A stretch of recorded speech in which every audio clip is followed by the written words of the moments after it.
Bienvenue à Pondamuka, le plus grand temple virtuel de prière réelle. Nous sommes le vendredi 19 mai 2023. Je suis Samuel Elémé, l'humble serviteur de la divine majesté. Je vous transmets la paix du Christ. Alléluia.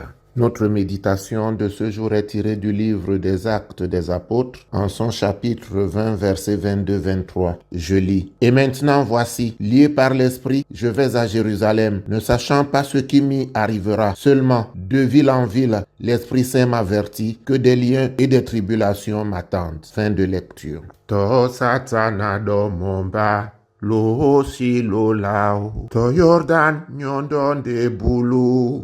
Tonjende poyemba, unyenge tondutu edolon, dis-moi.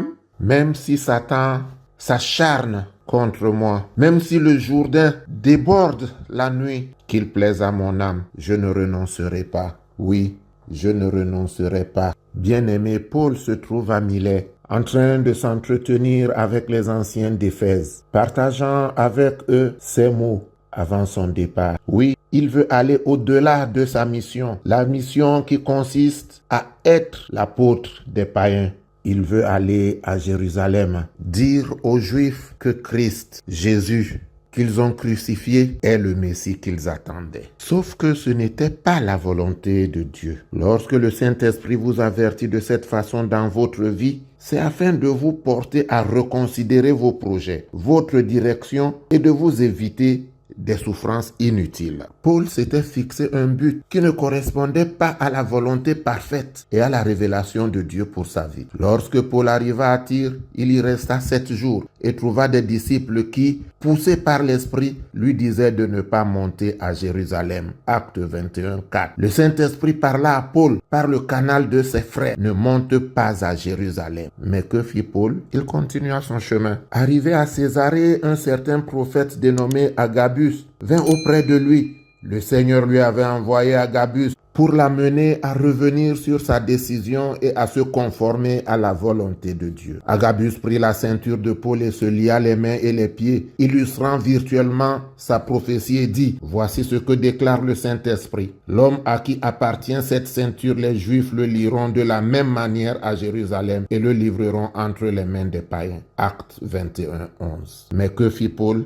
Il continua son chemin vers Jérusalem. Arrivé à Jérusalem, Jésus-Christ lui-même, qu'il avait converti sur le chemin de Damas, lui apparut une seconde fois et lui dit: « Hâte-toi et sors promptement de Jérusalem, parce qu'ils ne recevront pas ton témoignage sur moi. » Acte 22, 18. Mais que fit Paul? Il justifia sa décision par son envie de sauver les Juifs qui étaient ses frères. Paul fut arrêté, enchaîné, livré aux païens.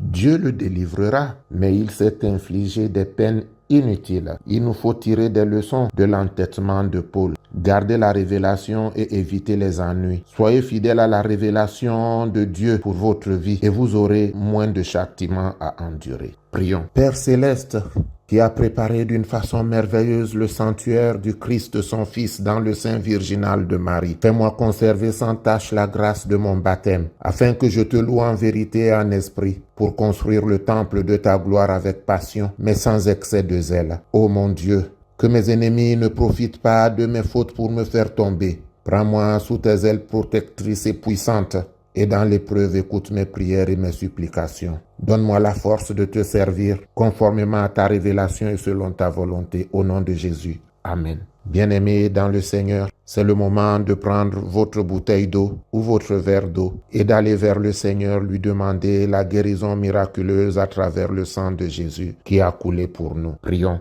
Pourquoi êtes-vous bouleversé? Pourquoi ces pensées qui surgissent en vous? Regardez mes mains et mes pieds, c'est bien moi. Je te vois, Christ. Je vois les traces de clous sur tes mains, sur tes pieds. Je vois tes côtes blessées. C'est vers toi que je crie parce que tu as souffert tout cela pour me donner la vie. Alors transforme cette eau, afin que lorsque je la boirai, je sois débarrassé de tout mal. Que cette eau soit ton sang et ton eau qui a coulé pour le rachat de l'humanité tout entière. Souviens-toi de moi, fils de David. Souviens-toi de moi, fils de David, et prends pitié de moi. Fais miséricorde et donne-moi la guérison miraculeuse. Amen. Que l'Éternel te bénisse et te garde. Que l'Éternel fasse briller son visage sur toi et t'accorde sa grâce. Que l'Éternel se tourne vers toi et te donne la paix. Notre Père qui es aux cieux, que ton nom soit sanctifié, que ton règne vienne. Que ta volonté soit faite sur la terre comme au ciel. Donne-nous aujourd'hui notre pain de ce jour. Pardonne-nous nos offenses comme nous pardonnons aussi à ceux qui nous ont offensés. Et ne nous laisse pas entrer en tentation, mais délivre-nous du mal. Car c'est à toi qu'appartiennent